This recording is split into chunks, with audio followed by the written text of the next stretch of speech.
A trembling German Shepherd pup lies motionless in a snow-covered alley, and a woman you've never seen before suddenly rips off her coat and presses him to her chest. Why would she risk freezing to save a dog she's never met? What's the story behind this night, and what happens next will break your heart. The city of Boston had folded itself into ice.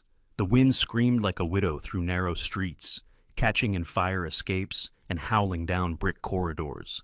Snowfall fell in waves, not flakes, pushed sideways by gusts that cut through coats and found skin. Street lamps cast pools of weak amber light on sidewalks crusted with frost, blinking now and then as if unsure whether to continue fighting the cold. It was the kind of night that scraped the soul bare. Clara Monroe pulled her wool scarf tighter around her neck, her breath misting beneath her glasses. She walked with a slight limp, a quiet relic from a car accident 10 years earlier. A remnant as quiet and permanent as the shadows she'd long lived beside. Clara was in her early 40s, tall but narrow in frame, with high cheekbones that made her look sterner than she was. Her dark brown hair, threaded with the first strands of silver, was pulled back into a bun that had half collapsed under her hood. Her expression bore the soft fatigue of a woman used to silence, a woman who had once believed that solitude was the safest way to heal. She worked as a book editor, mostly from home, and her days were lined with red ink and quiet manuscripts. Clara had moved into her current apartment after her divorce 3 years ago, an older building tucked on a side street between a laundromat and a tailor shop that hadn't been open in years. The entrance was hidden by an alley that most people walked past without noticing. Tonight, as she returned from the late train, her boots crunched over hard-packed snow, and her gloved hand fumbled for the keys in her coat pocket. That was when she heard it. A sound so small it might have been swallowed by the wind if the night hadn't suddenly gone so still. It wasn't a cry, not quite, more like a whimper, thin, tremulous, almost apologetic. Clara stopped, her hand frozen in midair above her coat buttons. She turned her head slowly, eyes narrowing behind her fogged lenses. The sound came again, a shallow breath of desperation curling from beneath the wooden staircase beside the building's rear entrance. She stepped off the shoveled path and into the snowbank, boots sinking with a reluctant crunch. Kneeling down, she pushed aside a half-fallen piece of cardboard that had been half buried under snow. Her gloved fingers brushed something soft, and then something cold, startlingly, shockingly cold. A shape emerged from the shadows, curled into itself, wrapped in what had once been a baby blanket but was now stiff with ice. It was a puppy, or what had been one, nearly gone now. Clara gasped. The creature was small, maybe 8 weeks old at most, its fur matted and damp, frozen to its fragile skin. It was a German Shepherd by the look of it, though its pointed ears were limp with frostbite, and its once black and tan coat was dulled to gray and white beneath the crusted snow. It let out a weak sigh as she touched it again, and Clara saw its chest rise, shallow and slow. She didn't think. She reacted. Clara slipped her arms under the trembling pup and lifted it gently, holding it to her chest as if it were made of glass. The door to the back entrance was always temperamental. The lock stuck. With one shoulder she braced the weight of her body against it and gave a shove. The wood creaked. Nothing. Another push. Harder. The puppy gave a faint cry. Clara cursed softly under her breath and slammed her hip into the door. It burst open, flinging flakes of ice from its frame as it swung wide into the stairwell beyond. Her apartment was up one flight. She moved fast, barely feeling the cold anymore, her focus narrowed to the small, broken weight in her arms. Her hands were numb by the time she reached her front door. She kicked it closed behind her, shaking snow from her coat as she fell to her knees on the living room rug. The apartment was modest. 2 bedrooms, wood flooring, a bookshelf-lined wall stacked with novels and manuscripts waiting for edits. The heater sputtered, still fighting to warm the space. Clara turned the dial higher, dragged the space heater close, and laid the puppy onto a towel in front of it. Then she removed her coat and wrapped it around him like a cocoon. He didn't move. Her heart seized. "Come on, sweetheart," she whispered, leaning in. "You're not leaving me tonight. Not like this." She placed her hand gently on his side, still breathing, but just barely. She could feel the tremor of his ribs, each breath weaker than the last. Without hesitation, Clara pulled him into her lap, wrapping her arms around his body, pressing him against her chest to share her body heat. He was colder than anything she'd ever touched. She adjusted the coat around them both, her scarf now a blanket around his face. Time blurred. She sat like that for what must have been an hour, rocking slowly, humming some melody she couldn't remember the name of, something her mother used to sing. Her hands, at first trembling, grew steadier. The wind clawed at the windows. The city howled. But in that circle of shared breath and warmth, something fragile held. A noise broke through the quiet, a small sigh, then a twitch. Clara looked down. The puppy, still trembling, had shifted slightly, pressing closer into the hollow of her arms. His head lolled against her chest, ears still down, but not as limp. His eyes fluttered, then opened just a crack, dark brown, dulled by exhaustion, but aware. "You're awake," she breathed, barely believing it. The little creature blinked slowly. His tail gave the faintest flick, a movement so small it could have been imagined.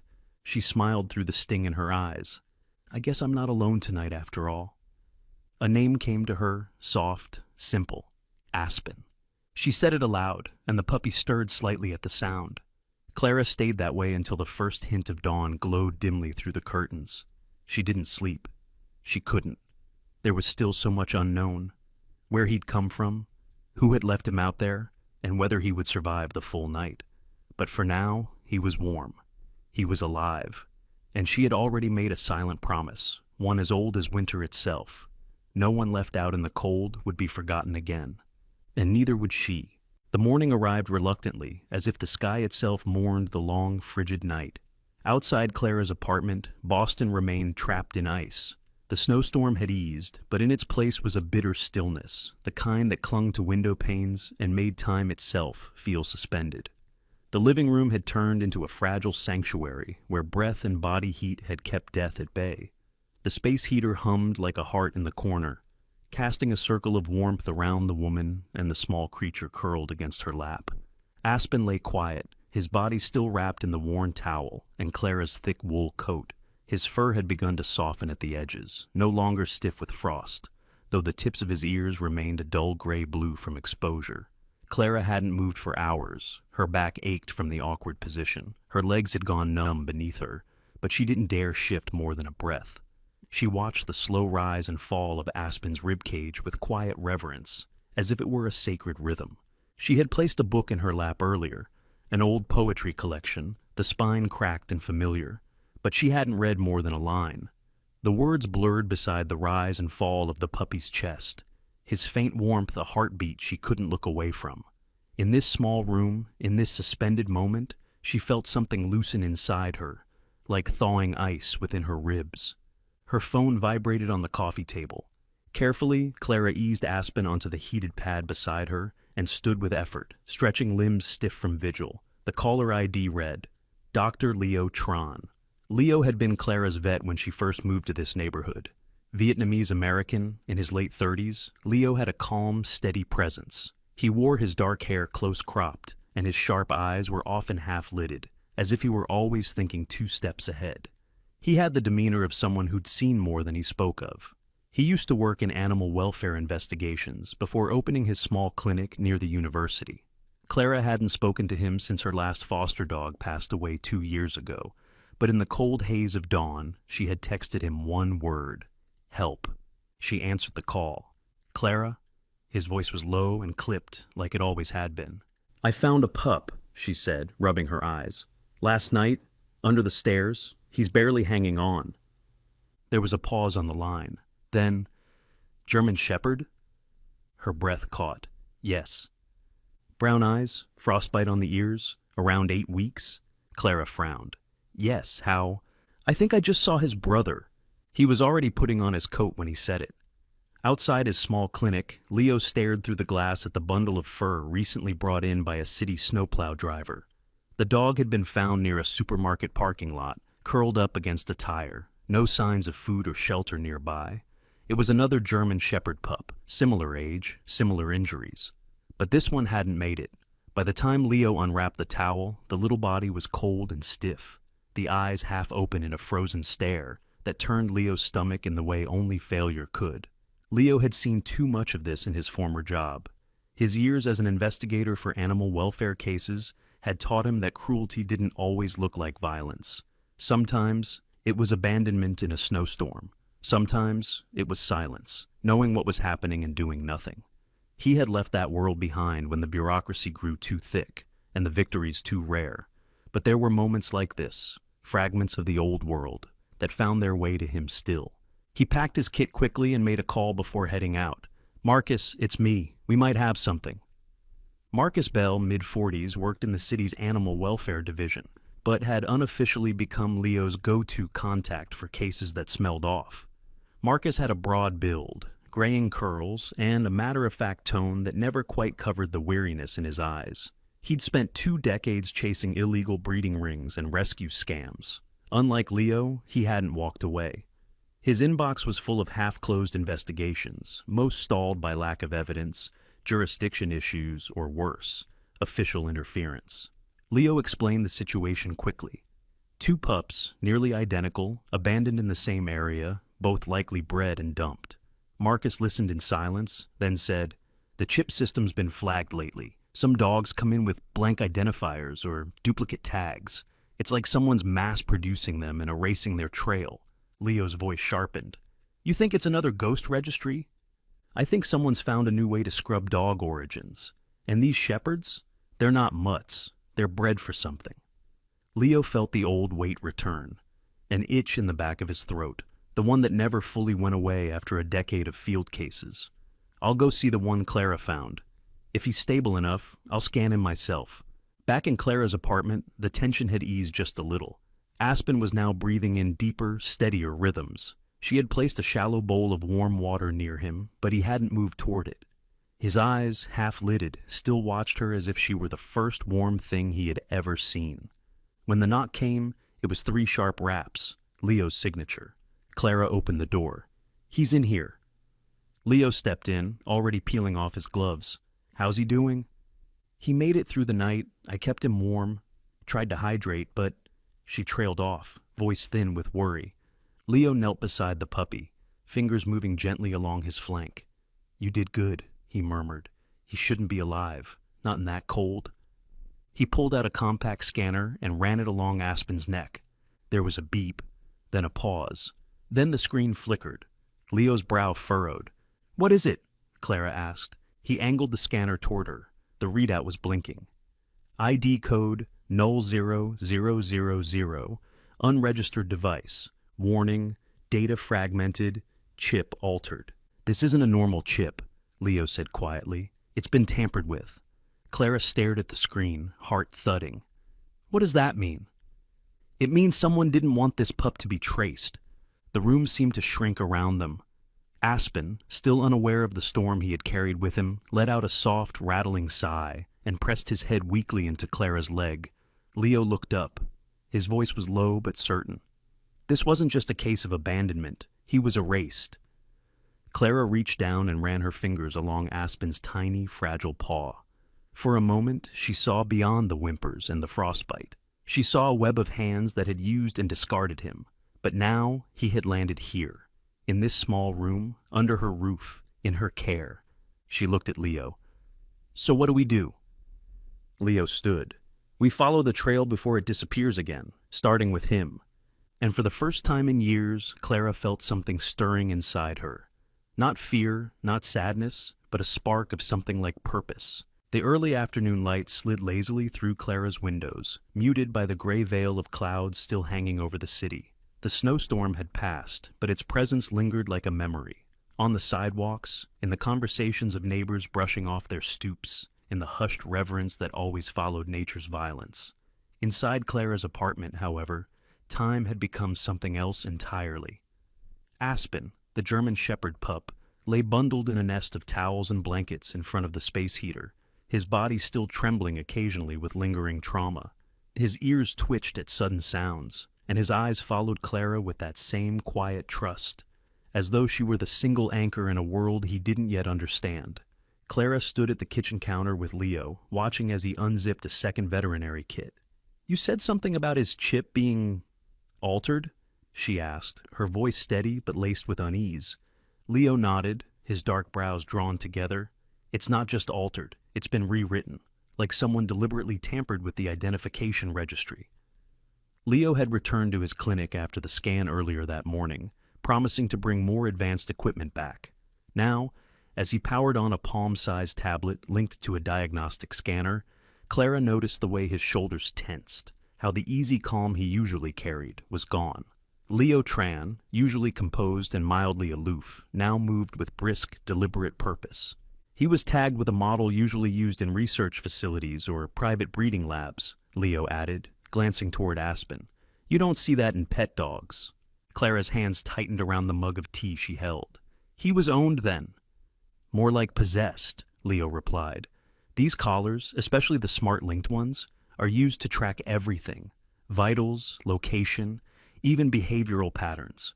Whoever owned him didn't just let him go. They erased him. He gently lifted Aspen's head to examine the faint line around the pup's neck. Beneath the fur, a shallow scar traced around the throat like a necklace of silence. Not deep, but unmistakably deliberate. Leo touched it with the pad of his finger, careful not to cause pain. That's where it sat, he murmured, the collar. They didn't remove it the right way. They cut it off. Probably with a tool. Fast. Crude. Clara's stomach turned. What kind of place does that?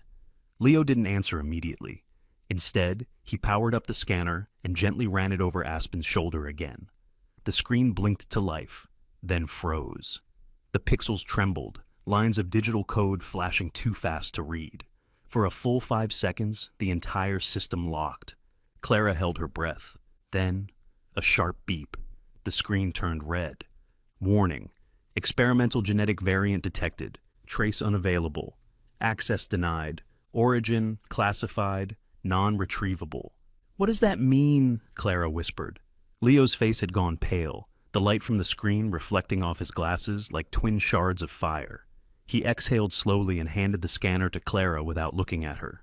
This chip, it's not registered through standard pet systems. It's classified through a private biometric protocol, probably military adjacent or commercial research. And that phrase, experimental genetic variant, that's not something I've ever seen in an animal chip before. Clara sat slowly on the couch, the weight of the words pressing down. So Aspen isn't just some dumped puppy. No, Leo said grimly. He might have been bred, engineered. There was a knock at the door. Clara and Leo exchanged a glance. Clara moved first, approaching the door with a trace of hesitation. Through the peephole, she saw a woman, young, tall, wrapped in a courier jacket stained with salt from the streets. Her hood was pulled back, revealing a head of thick black curls pinned loosely at the nape. Her skin was olive-toned, and her eyes, hazel green, alert, carried the wary edge of someone who expected to be turned away. Clara Monroe? The woman asked, as soon as the door opened. Her voice had a slight rasp, like someone who'd shouted too much or smoked too long. Yes? My name's Joel Santiago. I work for Greenbird Couriers, but this isn't about a delivery. I think I might know where your dog came from. Clara blinked. Come in. Joelle entered cautiously, shrugging off her jacket to reveal a worn gray hoodie and jeans torn at the knees. She carried a small satchel slung across her back, which she kept a protective hand on even indoors. Leo turned to greet her, and his eyes narrowed. Joel Santiago, I've seen your name before. I used to work as intake staff at North Point Kennel Facility, she said quickly, not waiting for permission to speak. Off the 93, near the warehouse district. It was supposed to be a rescue center, but it wasn't. She sat across from them, eyes darting occasionally toward Aspen, who now stirred at the sound of a stranger's voice. They were breeding dogs, Joelle said, not just for sale, for testing. Behavior, intelligence, adaptability, mostly shepherds and labs, sometimes huskies. They didn't microchip the pups the usual way. They implanted biotech tags, claimed it was for health monitoring, but I overheard one of the managers say the data was being sold. Leo's jaw tightened. To who? Private security firms, defense contractors. Some of the dogs were showing enhanced cognitive response, whatever that means. I quit after I saw them euthanize a litter because one pup didn't react the way they wanted. Her voice cracked then, and she looked away. I think Aspen, she said softly, might be one of the survivors.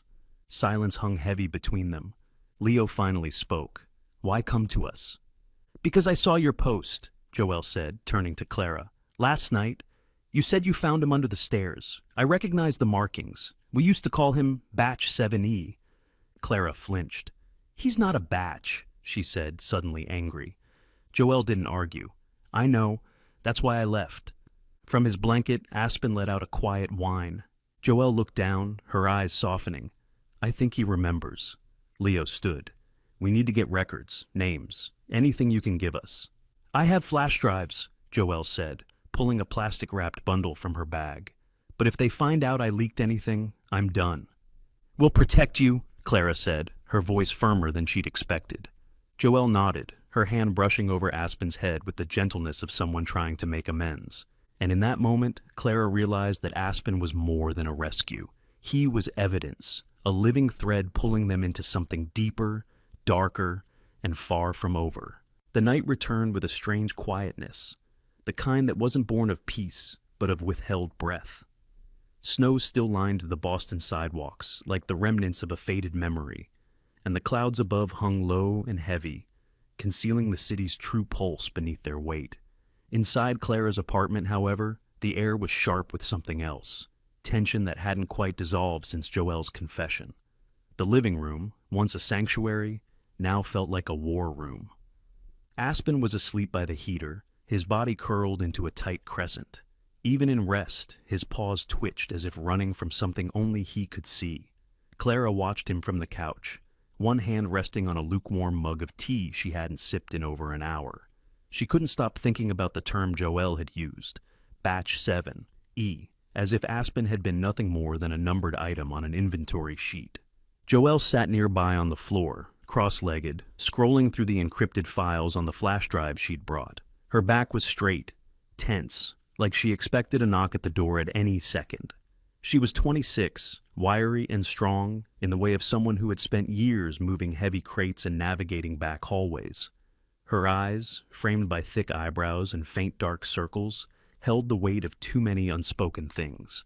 She had once dreamed of being a veterinary tech, but that dream had rotted inside North Point's walls. "I remember the first time I saw him," she said suddenly, her voice low, almost distant.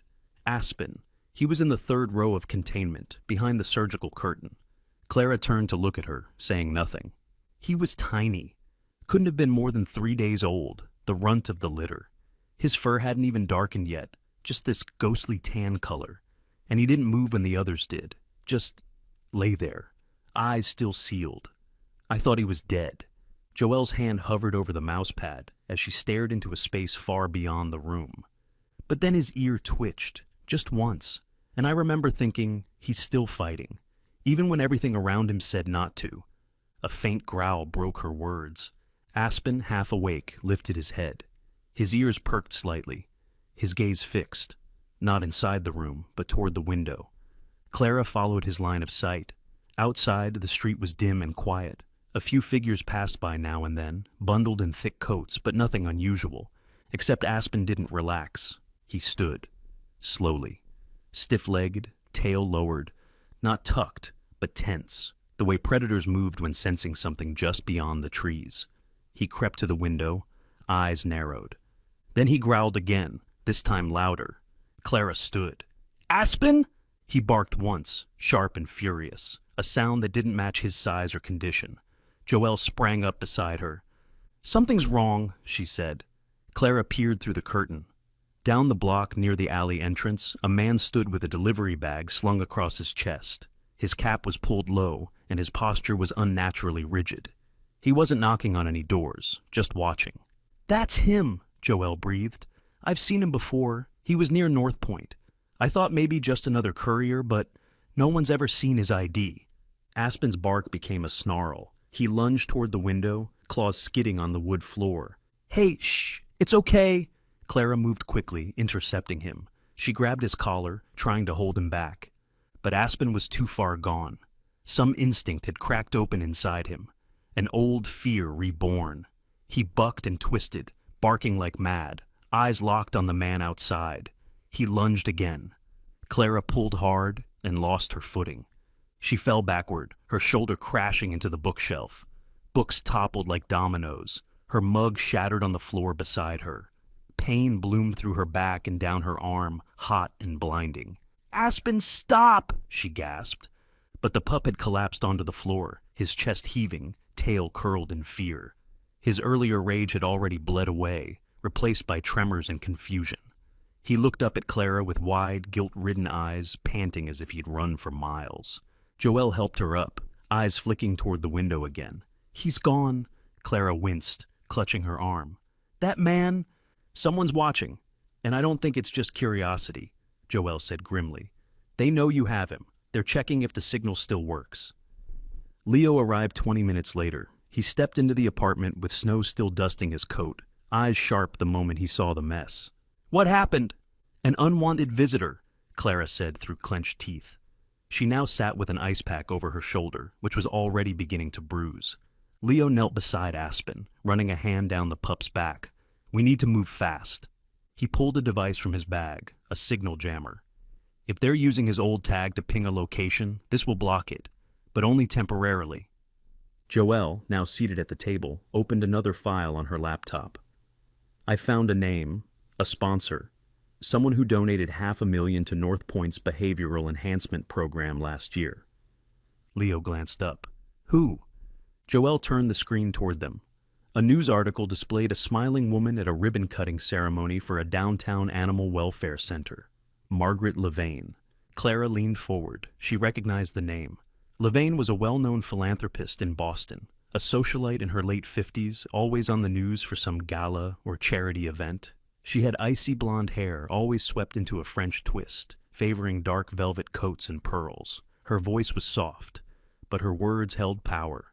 Levain had been on every nonprofit board in the city for decades, including several that supported advanced animal research.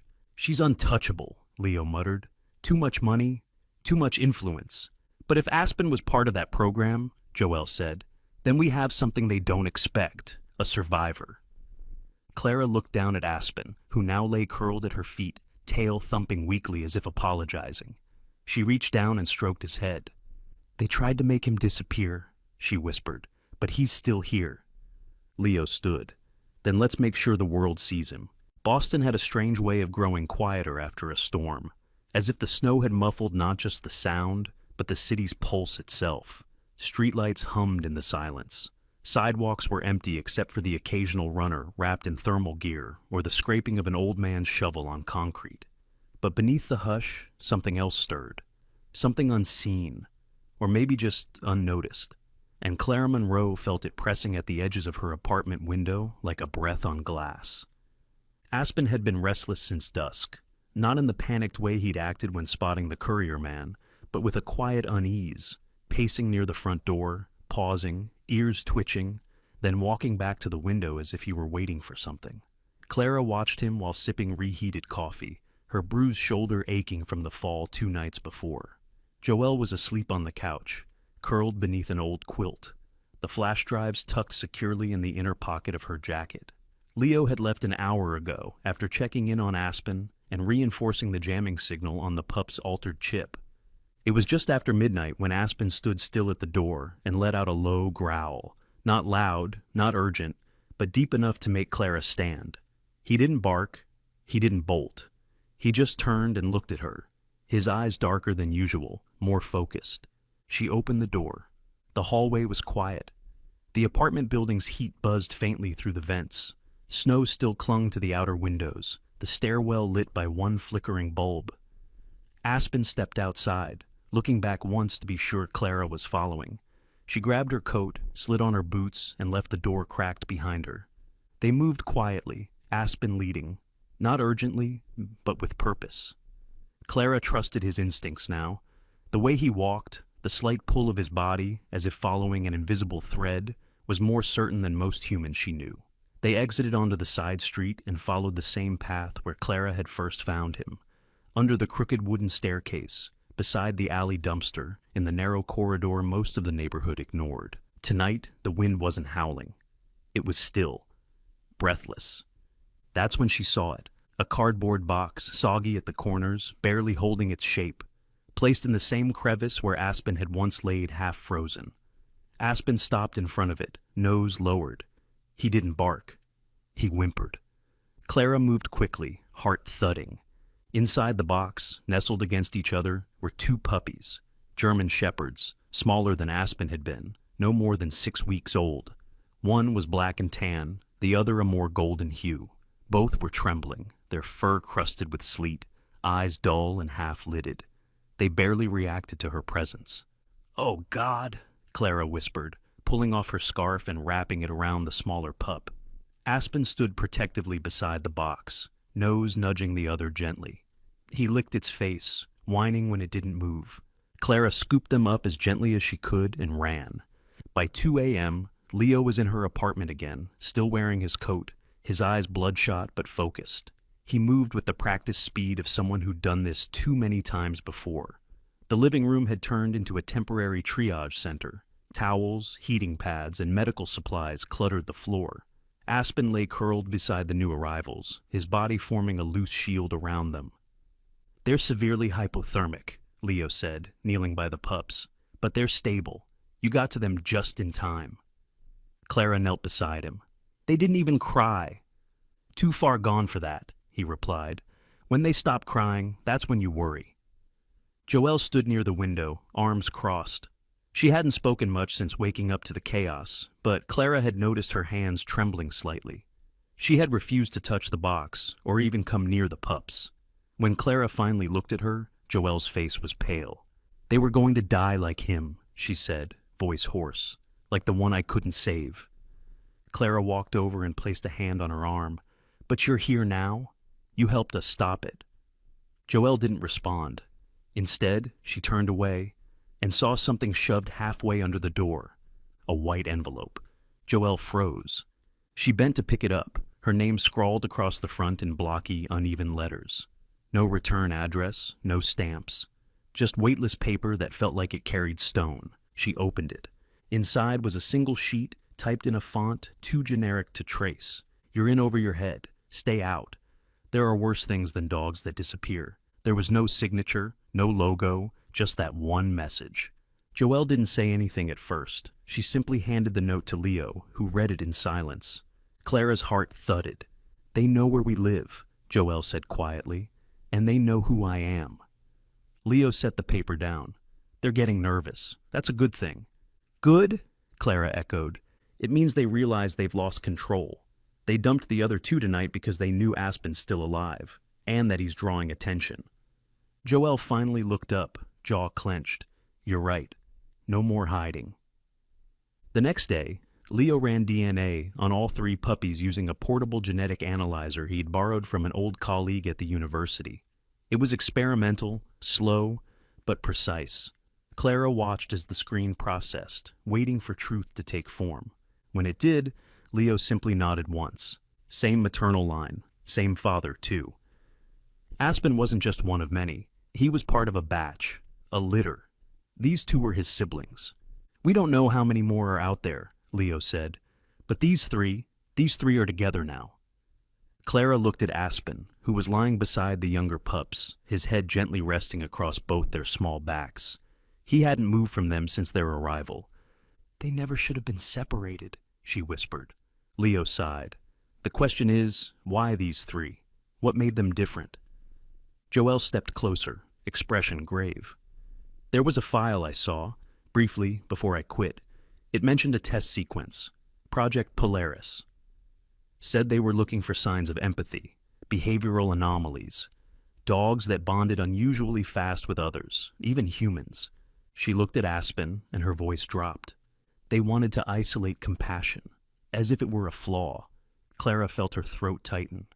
"Then, maybe what they call a flaw is what will save them." The morning sun crept cautiously over the rooftops of Boston, casting a pale glow that did little to melt the sheets of ice clinging to every curb and railing.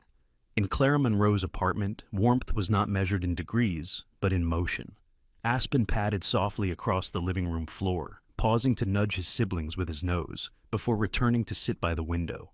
Though still recovering from frostbite and trauma, his instincts had sharpened, as if his very bones remembered the danger that came in silence.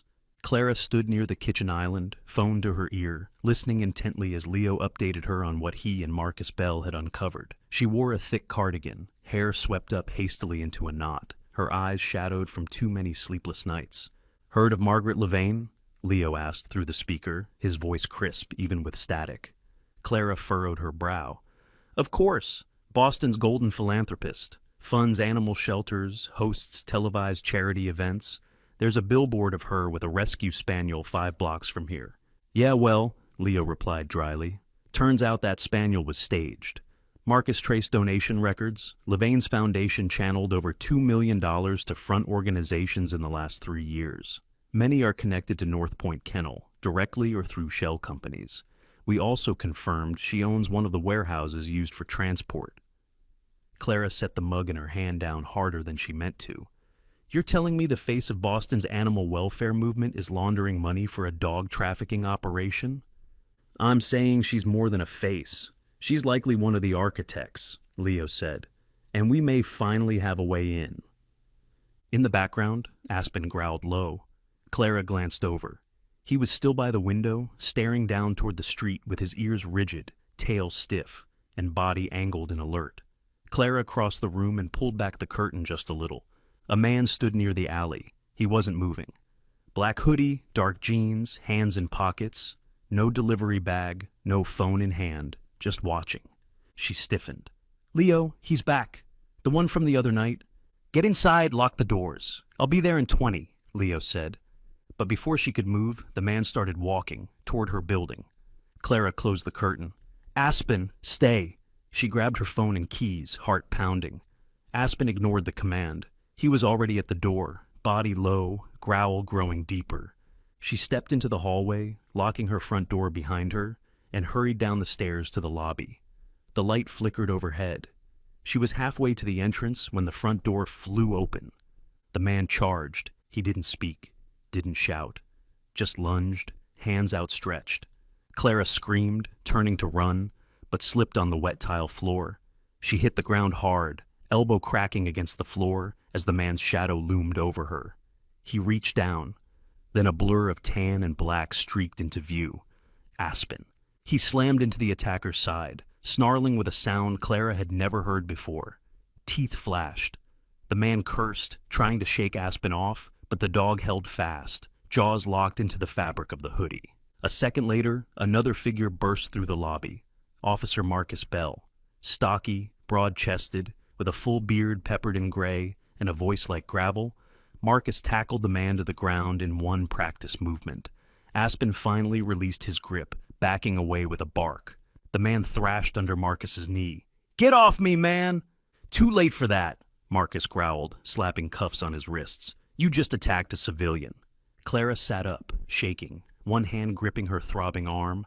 Aspen limped to her, tail wagging slightly despite his own injuries. She pulled him into her arms and buried her face into his fur. "You saved me," she whispered, again. That afternoon, Leo arrived with Joelle. Clara's apartment, still warm with soft light and the scent of peppermint tea, now felt like headquarters in a growing battle. Marcus stood near the door, flipping through the ID and belongings they had taken from the attacker. "He works for a distribution company. Guess what? They're contracted for all the pet transfers through one of Levain's shell orgs." Joelle sat at the dining table, laptop open, earbuds in. She was leaner than usual, tension drawing her posture into something rigid. She held a small black voice recorder in her hand, thumb hovering over the play button. "I tracked down someone from my old route," she said. "Driver who used to pick up pups at North Point. He thought I still worked there. I asked about Project Polaris, told him I needed details to clear out the last shipment." Leo crossed the room. "He give you anything?" Joelle nodded. "You'll want to hear this." She hit play. A grainy voice came through. Male, probably mid-30s. Slight Jersey accent. "Yeah, I remember the Polaris pups. They were the smart ones. Didn't bark much, scary quiet. The lady in charge, Miss L, she said they were going to be used in testing centers, maybe even abroad. I didn't ask questions. They loaded them in black crates. No food, no papers, just tags. I only drove the first batch. One of them bit through the crate. Weird little thing. Had these freaky eyes." The voice paused, then added, "Look, I didn't know they were going to dump the ones that failed. I didn't sign up for that. Joelle paused the recording. That enough for you? She asked, her voice steady but tight. Marcus looked at Leo, then Clara. It's enough for a warrant.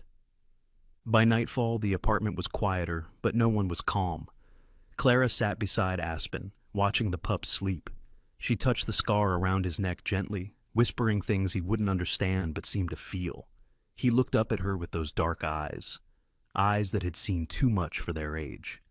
Joelle sat on the windowsill, staring out into the dark, hand on her recorder. You think she'll go down for this? Leo stood by the table, arms folded. Levane has money, lawyers, politicians in her pocket, but this recording, the attack, the link to North Point, it all chips away. Marcus, sipping coffee in the corner, spoke up. You start with the drivers, the shell companies, the warehouse workers. You let the foundation crack from the bottom. Clara looked at Aspen. We start with the survivors. Outside, the wind picked up again, carrying with it the sharp scent of winter. But inside, something else had settled. Resolve. The kind that didn't break with frost. By the time February settled fully over Boston, Clara's apartment no longer resembled the quiet space of a solitary woman. It had transformed, room by room, into a haven. Wires of heating pads crossed floors like vines. Folded blankets were stacked beside laundry baskets filled with toys and makeshift beds. Bowls clinked in corners. And in the center of it all, always, was Aspen. The German shepherd moved like a sentinel, silent and aware. His steps were measured, but his presence radiated protection. He had appointed himself the guardian of the two smaller pups. Ember and Flint, the names Clara had given them after seeing how their little spirits flared against the odds. Ember, the tawny female, was the more adventurous, already chewing on shoelaces and nosing her way behind the couch. Flint, her black and tan brother, stayed closer to Aspen, shadowing him like a pupil to a teacher. They slept curled against Aspen's side, one tucked under his chin, the other beneath his foreleg. He would nudge them gently when they cried in their sleep, and when they were fed, he stood back and waited until they were full. Aspen had become more than a rescue. He was a quiet shepherd, not just by breed, but by calling. Clara sat at the window with a notebook in her lap, scribbling as the pups played. Her world had shifted on its axis. What was once silence had been replaced with small sounds. Scraping paws, soft barks, the jingle of a tag. Even Joelle, who still flinched when startled, had begun to smile more. She had taken to sleeping on the pull-out couch, guarding the flash drives like sacred relics, and watching the street like a hawk. Leo stopped by every other day, bringing supplies and updates from Marcus, who had begun a full investigation into Margaret Levane and her network. But peace, Clara had learned, was a fragile thing. One morning after feeding the pups and setting out fresh water, she noticed Aspen didn't rise. He lay near the heater, his head resting on his paws, eyes dull. She crouched beside him and touched his shoulder gently. Aspen? She whispered. He lifted his head but didn't wag his tail. Her chest tightened. She placed her hand against his flank, feeling the rhythm of his breathing. Too shallow. She reached for a treat in her pocket, his favorite, dried salmon. But he turned his head away. That was when the fear returned. Leo arrived within the hour. Clara opened the door without speaking, her face pale and strained. He examined Aspen quietly, using his portable scanner, and then drawing a vial of blood with the practiced efficiency of someone who had done this too often for too many lives. He was dressed in his usual dark vest over a hoodie, sleeves rolled back, jaw tense. After nearly 30 minutes, he sat back on his heels and looked up. There's something we didn't catch before, he said gently. Clara's hands tightened around the edge of the counter. What is it? Leo hesitated. His kidneys are showing signs of stress, probably from prolonged exposure to freezing temperatures. It's not acute, not yet, but if left untreated, it could shorten his life. The words hit like ice water. Clara knelt beside Aspen, her fingers curling into his fur. But he's young. He's getting better. He is, Leo said quickly. And that's the good news. We caught it early. If we act now, there's a therapy. A new one developed in Colorado for sled dogs who suffered similar trauma. It's still experimental, but it's had success in stabilizing renal function long term. Clara turned toward him, hope flickering behind her tired eyes. How soon can we start? Leo exhaled. I've already called. The nearest vet using the protocol is in New Hampshire. I can pull some favors, get the medication here within a week. We'll start treatment in phases. And his chances? She asked. Leo didn't smile, but his voice was calm. Better than anyone thought, considering he shouldn't have survived that night in the snow. She nodded, tears pricking at the corners of her eyes. He saved me. More than once. I just want to save him back. The next few days passed with a strange intensity. Aspen rested more, but the pups never left his side. Clara documented everything. Feeding times, behavior, vitals, sending updates to Leo twice daily. Joelle took over supply runs, her growing familiarity with the dogs slowly transforming the way she moved around them. She wasn't a guest anymore. She was part of this. Of them. One night, Clara found Joelle sitting on the floor beside Ember, drawing in a small notebook with colored pencils she'd found in a drawer. The page showed 3 dog silhouettes, their names written above in shaky cursive. Aspen's was boldest. You know, Joelle said, not looking up, I used to be scared of dogs when I was a kid. One chased me through a park and bit my ankle. Needed 10 stitches. Clara sat beside her. What changed? Joelle tapped her pencil against Aspen's name. He did. The apartment, once a place for solitude, had become a refuge not just for the broken, but for those learning how to heal. On the 7th day, the package from New Hampshire arrived. Inside were 4 vials of serum wrapped in dry ice, labeled in bold text, experimental use only, canine renal stabilization compound. 3C. Leo administered the first dose that evening. Aspen didn't flinch. He never looked away from Clara's eyes the entire time, as if drawing strength from the steadiness of her breath. You'll be okay, she whispered. I'm not letting go. That night, snow fell again, gentle like feathers from a shaken pillow, layering the city in quiet grace. Clara watched from the window as Ember and Flint snuggled into Aspen's side. His breathing was deeper now, his eyes brighter. He watched them with a gaze that held something human. Awareness, love, maybe something even older. Joelle turned off the final lamp. Leo packed his bag. And in the silence, Clara allowed herself to believe, not just in survival, but in something more enduring. In the corner of the room, Aspen blinked slowly, then rested his head against the curve of Ember's back. His tail thumped once, soft but certain. A signal, not of pain, but of peace. The city was dusted in white again, as if the sky had chosen this day to remember the beginning. Snow clung gently to every window ledge and rooftop, transforming Boston's sharp edges into softened outlines. Lights from storefronts blinked behind frost-glazed glass, and children with red cheeks stomped their boots in slush. It was the kind of winter afternoon made for memory, cold enough to numb the fingers, warm enough in the heart to forgive it. In a public square nestled between 2 old libraries and a row of bakeries, a makeshift winter fair had come to life. Clara stood near the edge of the gathering, taking in the sight. White tents pitched like hopeful sails, tables of homemade scarves, warm cider, and art created by volunteers and children alike. She wore a deep burgundy coat with a fur-lined hood, her fingers gloved in knitted wool, and a camera slung at her side. Her eyes, once tired and dulled by loss, now held a quiet brightness, a steadiness earned through frost and fire. Behind her, Leo adjusted the sign reading, Paulite Haven Winter Fundraiser for the Forgotten and Found. He wore his usual utilitarian jacket, sleeves rolled up as he hung lights and checked the small stage where local musicians would soon perform. His hair was tousled from wind, and he moved with a sense of tired joy, the kind that only came from work that mattered. The entire team had shown up. Joelle manned the cocoa booth, bantering with college students and keeping a sharp eye on every unfamiliar face. She had traded her courier jacket for a second-hand red peacoat, her curls pulled into a braid, and a beanie too large for her head. On her lapel, she had pinned a hand-drawn badge, Batch 7E Lives. Ember and Flint were tucked inside a pen set up beside a booth for adoptions. Their tails wagged like little metronomes, surrounded by adoring children, volunteers, and laughter. But Aspen was not in the pen.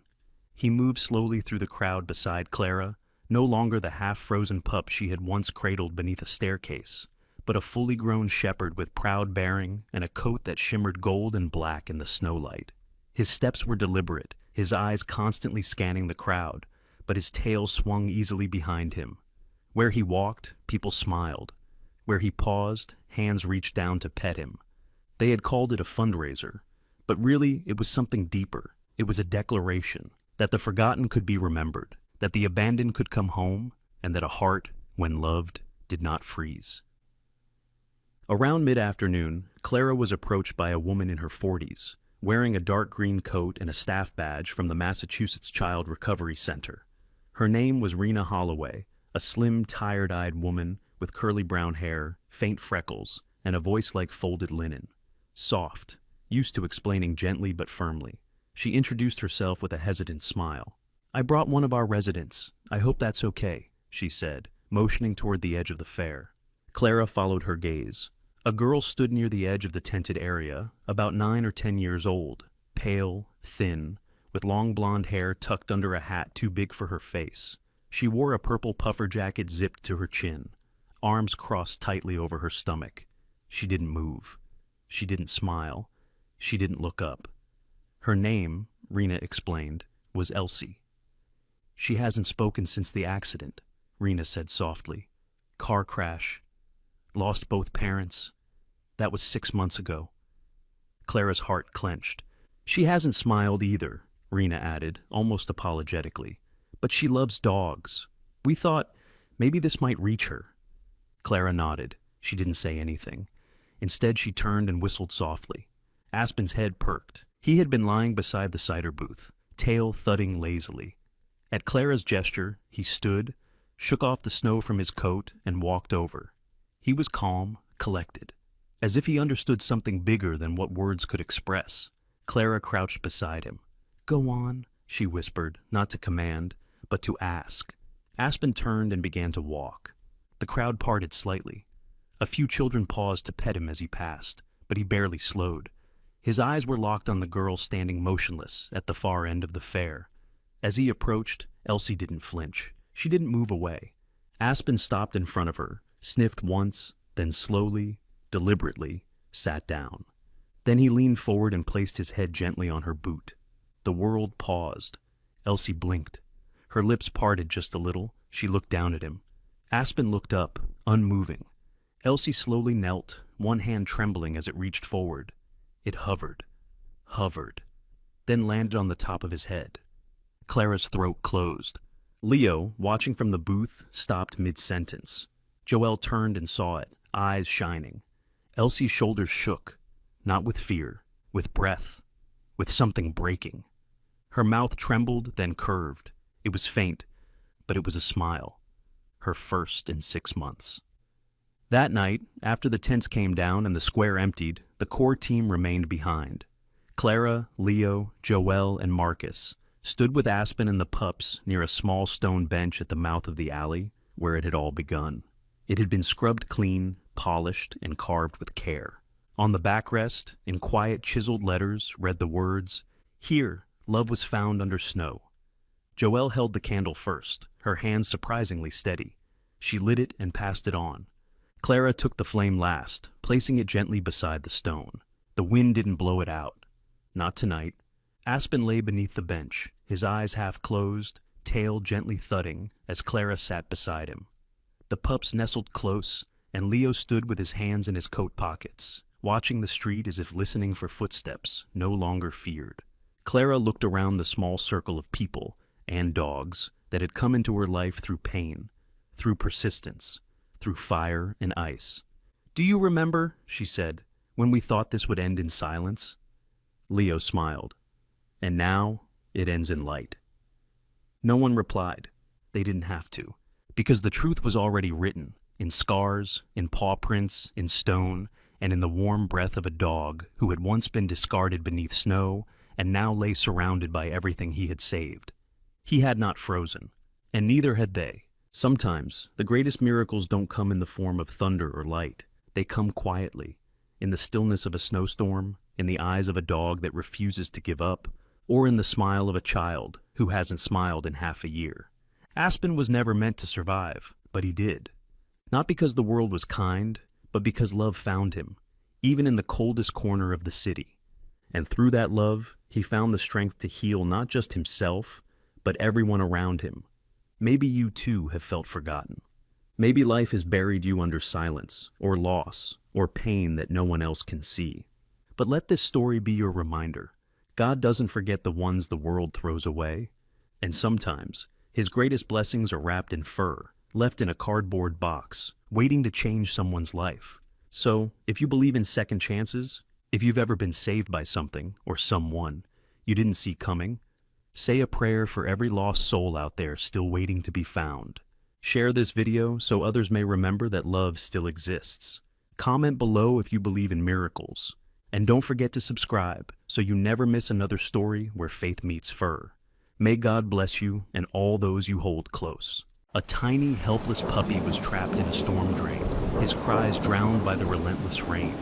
People passed by, too busy to notice, until a homeless boy stopped, his heart aching for the little creature. But no matter how hard he tried, he couldn't reach him. The water was rising fast. Then, out of the shadows, a mysterious man appeared, someone no one expected to be a hero.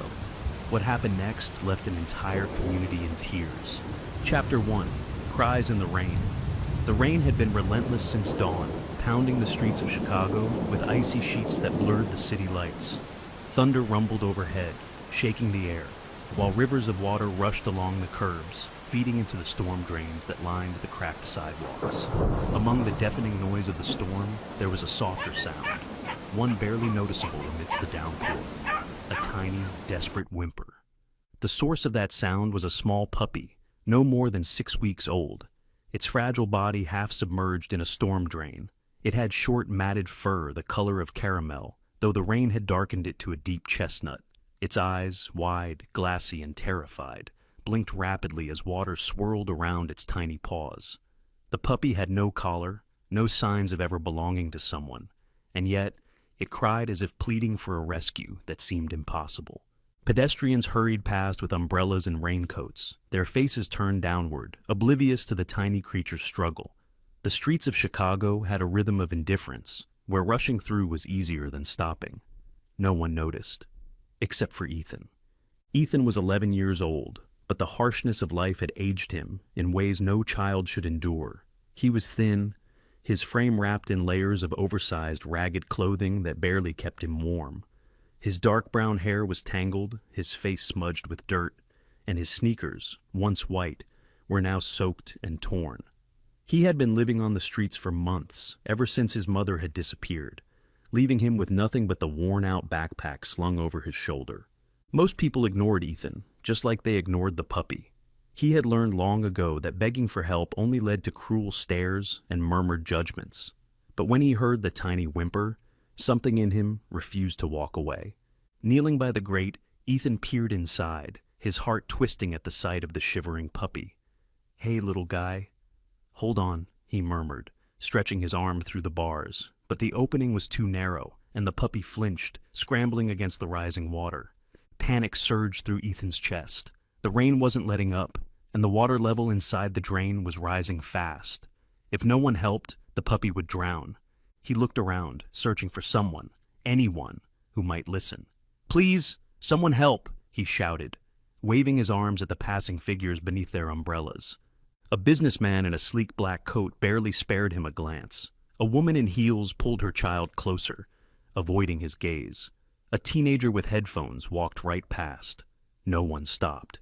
Ethan clenched his fists, his breath quickening. He was used to being ignored. He had spent too many nights curled up in alleyways, too many days watching people pretend he wasn't there. But this wasn't about him. This was about the tiny life in that drain, a life that was slipping away with every second.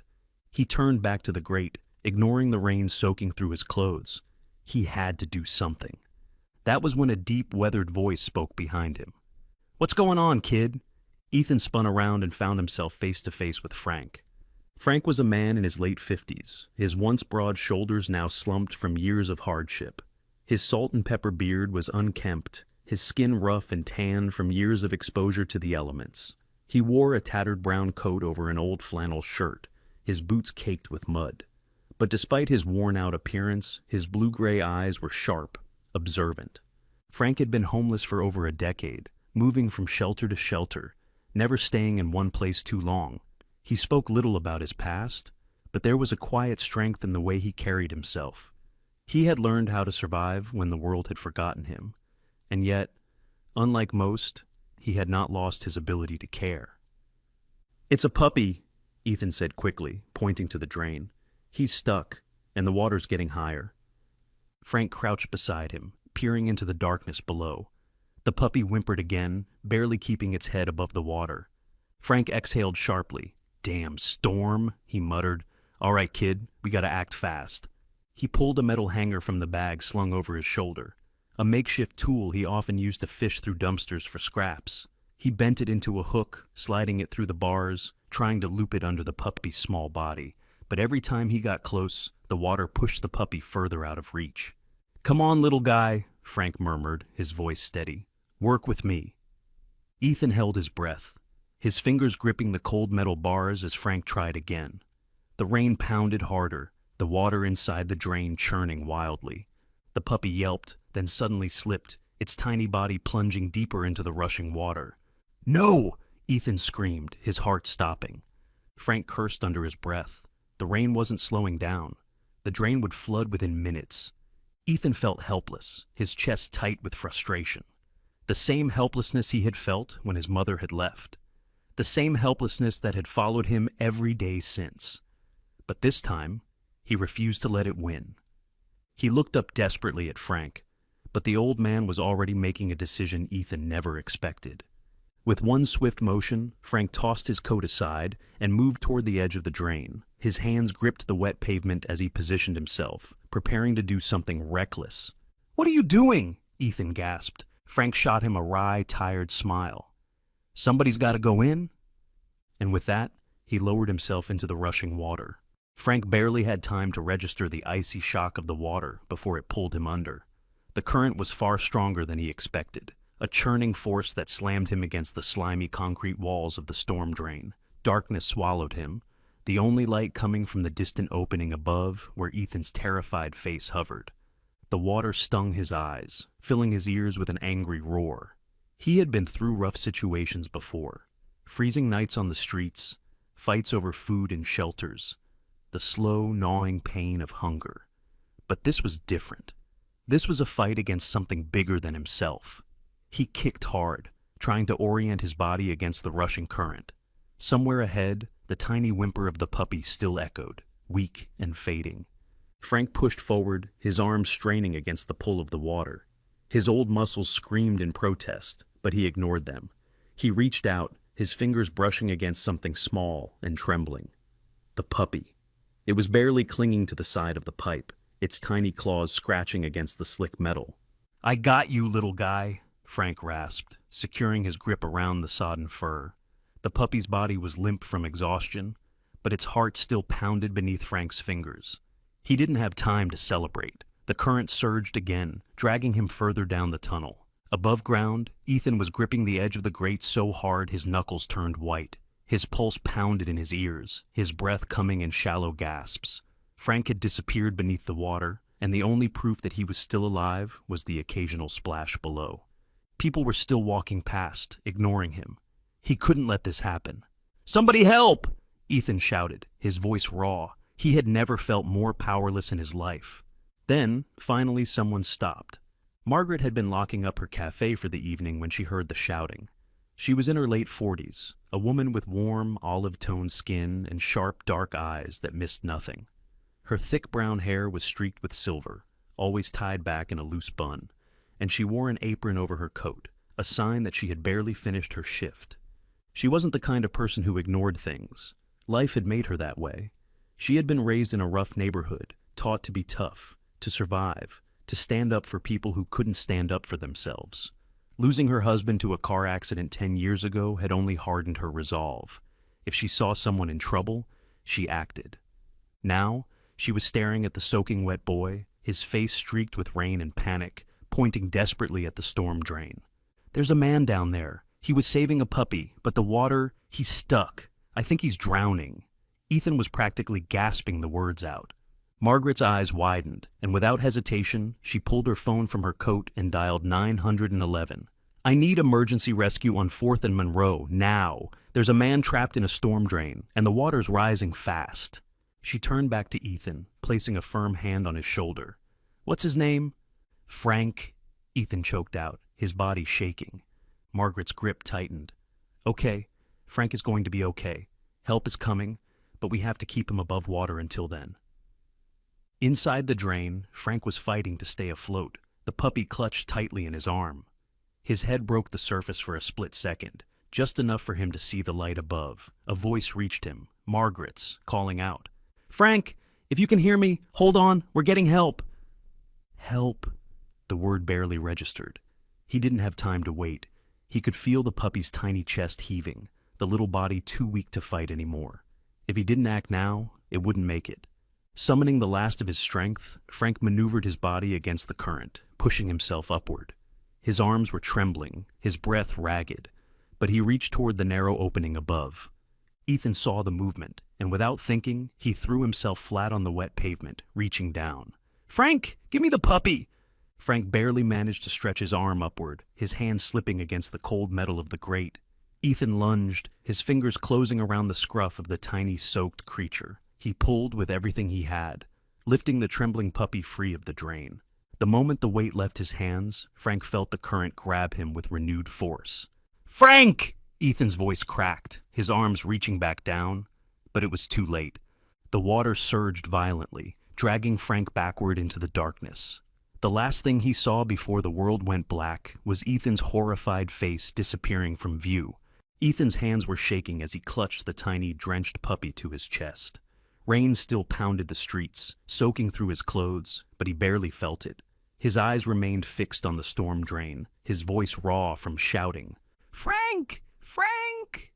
Beside him, Margaret gripped the edge of the pavement, scanning the swirling water below with a sickening sense of dread. Her heart pounded against her ribs, and for the first time in years, she felt helpless. She had seen hardship, had lived through loss, but nothing had prepared her for the sight of a man being swallowed by the current right in front of her. Ethan turned toward her, his voice cracking. He saved the puppy. He saved him. But now he's... His words broke off into shallow gasps. Margaret placed a firm hand on his shoulder. Listen to me, kid. He's tough. He made it this far. We're going to find him. Ethan swallowed hard and nodded, but his hands didn't stop trembling. The puppy nestled deeper into his arms, its tiny body still shivering from the cold, but its heartbeat was steady. It was safe. Frank had made sure of that. Somewhere far from them, Frank was drifting. The storm drain's current had dragged him through the underground tunnels of the city, slamming him against cold, slick walls, twisting him through the maze of water and debris. The last thing he remembered was fighting to breathe, his muscles screaming in exhaustion. Then, nothing. Darkness, silence, then air. Frank coughed violently as his body lurched back into consciousness. His chest burned, his limbs felt like lead, but he was alive. Barely. He blinked against the dim lighting, trying to make sense of his surroundings. He wasn't in the drain anymore. The smell of damp concrete and city waste was gone, replaced by the faint scent of disinfectant and old fabric. He was lying on a thin cot, a rough wool blanket thrown over him. His clothes were still damp, but he wasn't cold anymore. Where the hell am I? A door creaked open and footsteps approached. A tall man in his early 40s entered, his posture upright but not intimidating. His deep brown skin was weathered from years of labor, and his short black hair was peppered with gray. His face bore the kind of quiet strength that came from experience rather than force, and there was a kindness in his eyes that softened his otherwise serious demeanor. "Good, you're awake," the man said, his voice smooth but firm. "Took you a while." Frank cleared his throat, his voice raspy. "Where?" "The Hope Haven shelter," the man answered, pulling up a chair beside the cot. "You got lucky, real lucky. Current spat you out near the river. I was doing my rounds when I saw something floating near the dock. Turns out, it was you." Frank blinked sluggishly, his mind still piecing together what had happened. "You pulled me out?" The man nodded. "Yeah, you weren't breathing at first. Took a minute to get you back. Thought I'd lost you there." Frank let out a rough breath, still trying to steady himself. His ribs ached. His head felt like it had been smashed against a brick wall. But something else gnawed at him, something more urgent than his own survival. "The puppy!" he rasped, his throat raw. "The little dog! Did he make it?" The man's brows lifted slightly in surprise, but then he exhaled, a small smile forming at the corner of his lips. "That's the first thing you're asking?" Frank pushed himself up on one elbow, despite the protest from his aching body. "Did he make it?" The man studied him for a long moment before nodding. "Yeah, he made it. A kid and a woman got him out. The kid was screaming your name when I got there." Frank exhaled in relief, his body sinking back into the cot. He closed his eyes for a brief second, letting the tension in his chest ease. The puppy was safe. That was all that mattered. The man leaned forward, resting his elbows on his knees. "You must care about that dog an awful lot." Frank opened his eyes and met his gaze. "Wasn't about me," he said simply. "That little thing had no one." The man studied him again before nodding, as if he understood something unspoken. "Name's James," he finally said, extending a hand. "I run the shelter." Frank stared at the hand for a moment before grasping it. His grip was weak, but James shook it like he was shaking a brother's. There was no pity in the gesture, just recognition. James had been running Hope Haven Shelter for over 15 years. He had seen all kinds of people walk through his doors. Veterans, single mothers, teenagers who had run away from homes that were never safe. He had seen men like Frank before, weathered, tired, carrying wounds that ran deeper than the eye could see. Some found their way back. Some didn't. Frank wasn't sure which category he fell into yet. "You should rest," James said, standing up. "You took a beating in that storm. We'll talk more when you're stronger." Frank nodded slightly, but as James turned toward the door, a thought nagged at him. "James." James glanced back. "The boy," Frank asked, his voice quieter now.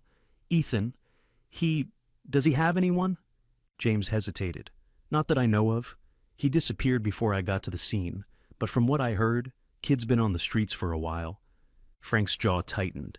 He had seen it before. Kids slipping through the cracks, forced to grow up too fast. He knew what happened to them if no one reached out. And Ethan was a good kid. He had stayed. He had cared. Frank wasn't sure what he could do about it. Not yet. But as exhaustion finally pulled him into sleep, one thought stayed with him. If that kid was out there alone, someone had to make sure he wasn't forgotten. The scent of freshly brewed coffee filled the small cafe as Margaret wiped down the counter, glancing toward the cozy corner near the window. The tiny puppy, now clean and wrapped in a soft towel, lay curled in a wicker basket, its caramel-colored fur no longer matted with grime. The little thing had slept most of the night, exhausted from the ordeal, but every so often it would let out a tiny whimper, as if calling for something, or someone it had lost. Margaret sighed, tucking a stray silver-streaked curl behind her ear. The puppy needed a name, something strong, something that carried the weight of survival. "Lucky," she murmured, running a gentle hand over the pup's damp fur. "That's what you are. Lucky to be here." The door to the cafe chimed as it swung open, sending a gust of cold air through the warm interior. Ethan rushed inside, his dark brown hair still wet from the drizzle outside, his oversized jacket barely doing its job against the Chicago wind. His wide eyes immediately landed on the small bundle in the basket. "He's okay?" Ethan asked breathlessly, dropping his backpack near the door and hurrying over. He knelt beside the basket, his hands hovering over Lucky as if afraid to touch him. Margaret gave him a reassuring smile. "He's okay, kid. He just needs rest." Ethan exhaled in relief, finally reaching out to stroke the puppy's tiny head. Lucky stirred at the touch, his nose twitching as he nuzzled into the warmth of Ethan's palm. The boy chuckled softly, though his expression quickly darkened. "Frank should be here," he muttered. "He saved him. He should be here." Margaret's face softened. She had spent most of the night making calls, trying to find out what had happened after Frank was swept away. The only answer she had gotten was that emergency services had pulled a man from the river near Hope Haven Shelter. "I might have some news about him," she said carefully. "A shelter took someone in last night. I don't know for sure if it's him, but—" Ethan was already on his feet. "Where?" Margaret barely had time to grab her coat before Ethan was pulling her toward the door. Hope Haven Shelter wasn't far, But to Ethan, the walk felt endless. His legs burned from the urgency in his steps, his heart pounding against his ribs. He had spent most of his life learning not to get attached to people, because in the end, they always left. His mother had left. The foster homes had never lasted. But Frank had been different. James, the shelter manager, was just finishing a conversation with one of the volunteers when Ethan and Margaret burst through the doors. The tall, broad-shouldered man turned toward them, his sharp eyes quickly assessing the situation. "You must be looking for Frank," James said before they even spoke. Ethan's stomach twisted. "He's here?" James nodded and gestured down the hall. "He's resting, but you can see him." Ethan barely waited for permission before hurrying past. He reached a small dormitory space lined with cots and stopped when he saw Frank sitting up on one of them, a wool blanket draped over his shoulders. His face was bruised, his beard damp, but he was alive. "Frank!" Ethan's voice cracked as he ran forward. Frank barely had time to react before Ethan threw his arms around him. The boy held on tight, his small fingers gripping Frank's coat, as if letting go would mean losing him again. Frank, caught off guard, hesitated for only a second before resting a rough, calloused hand on the boy's back. "Hey, kid," he murmured, his voice hoarse but warm. "You're squishing my ribs." Ethan pulled back just enough to look at him, his eyes searching. I thought you were gone." Frank gave a tired smile. "Takes more than a storm drain to get rid of me." Margaret watched from the doorway, her arms crossed over her chest, a small smirk playing on her lips. "Glad to see you in one piece," she said. "You scared the hell out of us." Frank chuckled, though it quickly turned into a cough. "Yeah, well, wasn't my best idea." Ethan sat down beside him, his knee bouncing with nervous energy. "Lucky's okay. Margaret took him in. We named him Lucky." Frank's face softened. "That's a good name." James, who had been leaning against the doorframe, finally stepped into the room. "You got people looking out for you, Frank," he said. "Not a lot of folks can say that." Frank looked at them. Ethan, the kid who had risked everything to save a dog. Margaret, the cafe owner who had cared enough to search for him. James, the man who had pulled him from the river without a second thought. For the first time in a long time, he didn't feel invisible. James pulled up a chair and sat down. "You know," he said casually, "I've seen a lot of guys come through here. Most of them, they don't talk much about their past. You don't have to either. But something tells me this isn't the first time you've run toward danger instead of away from it." Frank sighed, rubbing a hand over his face. The room was silent, expectant. After a long pause, he spoke. "I used to be a firefighter." Ethan's head snapped up. "What?" Frank leaned back against the wall, staring at the ceiling as if he could see memories playing like a film reel. 15 years on the job, running into burning buildings, pulling people out. "It's what I did, what I was good at." His voice tightened. "Until I couldn't save the ones that mattered most." Margaret's breath hitched slightly. She had seen loss before. She knew that kind of pain. Frank continued, his tone quieter now. "There was a fire.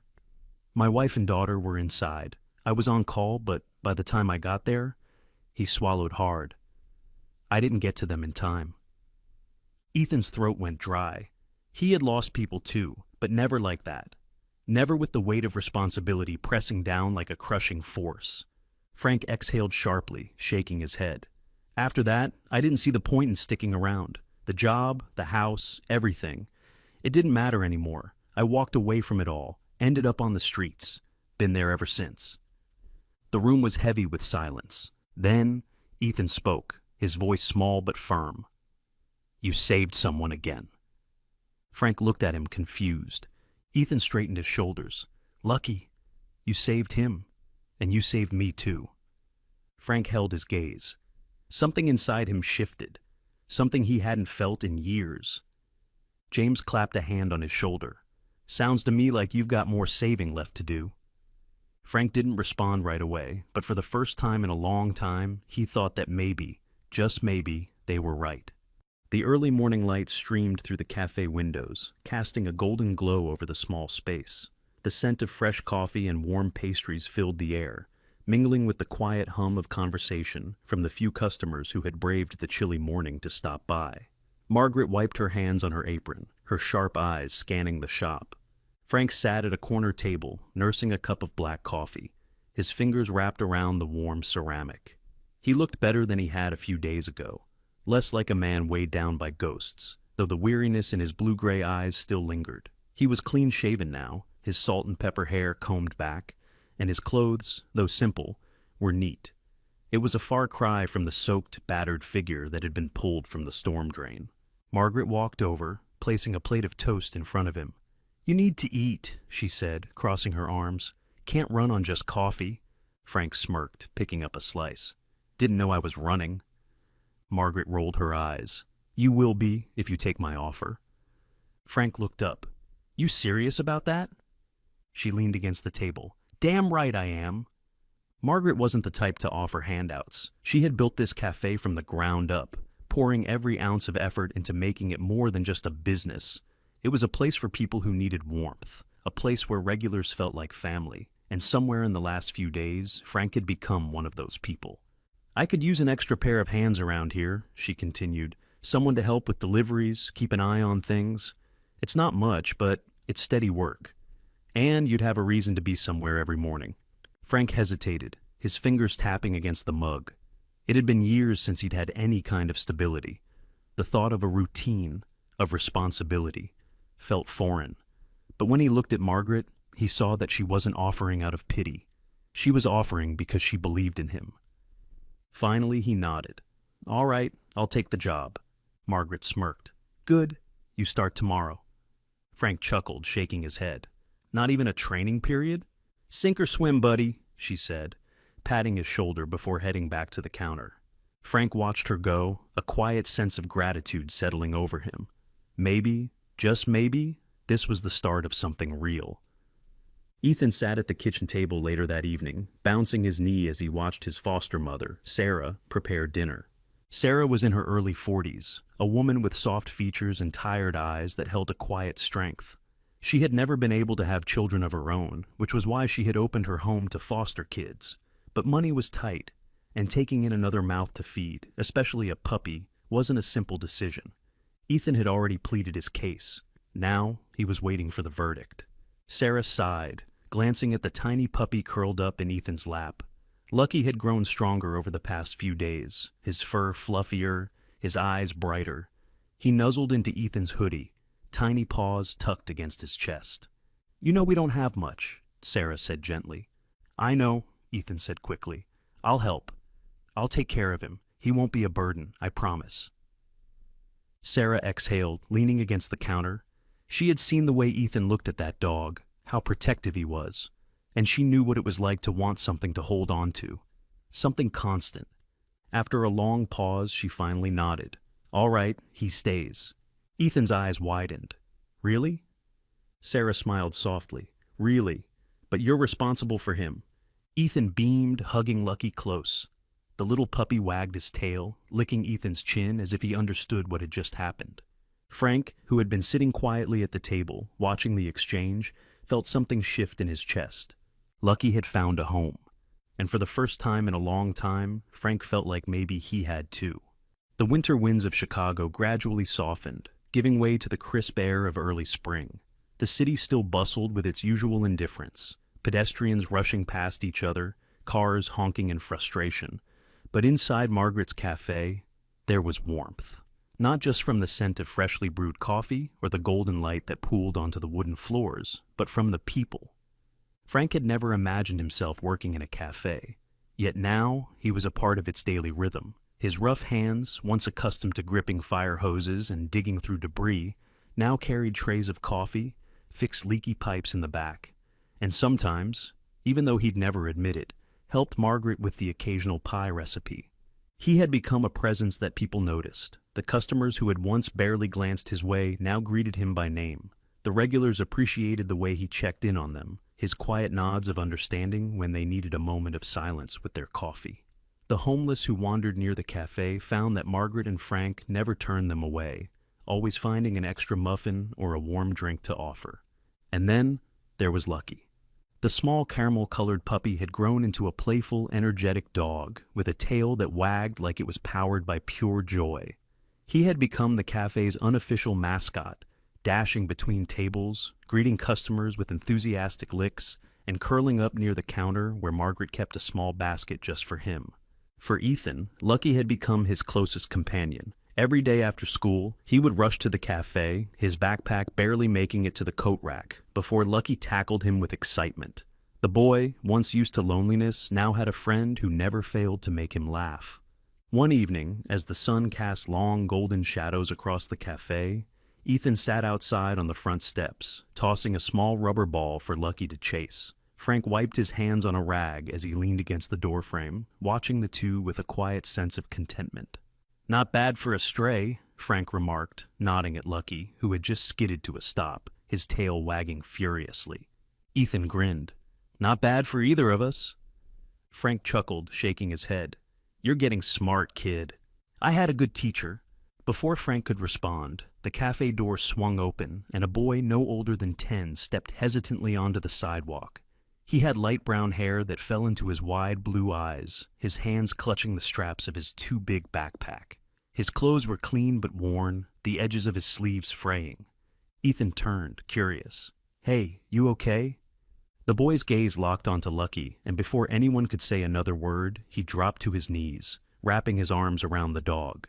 Lucky, as if sensing something unspoken, licked his face and whined, nuzzling into the boy's shoulder. Margaret, who had been clearing a nearby table, stepped outside, concern flashing in her eyes. "Sweetheart, are you lost?" The boy shook his head, burying his face into Lucky's fur for a moment, before finally whispering, "I know this dog." Ethan blinked. "You know Lucky?" The boy looked up, his eyes filled with something raw and unguarded. "I used to be alone too. I used to sit by the alley near my old apartment, and sometimes this dog would come by. He would sit with me. He made me feel less invisible." Frank frowned, exchanging a glance with Margaret. The boy hesitated before adding, "I wanted to say thank you." Ethan swallowed, his fingers tightening around Lucky's collar. "He saved you, didn't he?" The boy nodded, wiping at his eyes quickly, as if embarrassed to show emotion. Margaret stepped forward, kneeling beside him. "What's your name, sweetheart?" "Oliver," he mumbled. She smiled. "Well, Oliver, do you have a place to go?" Oliver hesitated, then nodded. "Yeah, my foster family's just down the street. I saw him in the window, and I had to come." Ethan looked down at Lucky, running a hand over his soft fur. "He does that," he murmured. Frank folded his arms, studying the boy for a moment. He recognized that look, the same one Ethan had the day they met. A mixture of uncertainty and quiet hope, the desperate need to believe that kindness was real. "You can visit him any time, kid," Frank said gruffly. "Lucky belongs to all of us now." Oliver's face broke into a small, shy smile. "Thanks." As the sun dipped below the Chicago skyline, Margaret ushered Oliver inside for a cup of cocoa while he waited for his foster family. Ethan sat beside Lucky on the cafe steps, watching as the lights inside flickered on, casting a warm glow against the encroaching dusk. Frank stood nearby, hands in his pockets, taking it all in. This place, these people, they had become something he never expected. A home, a second chance. And it had all started with a tiny crying puppy in the rain.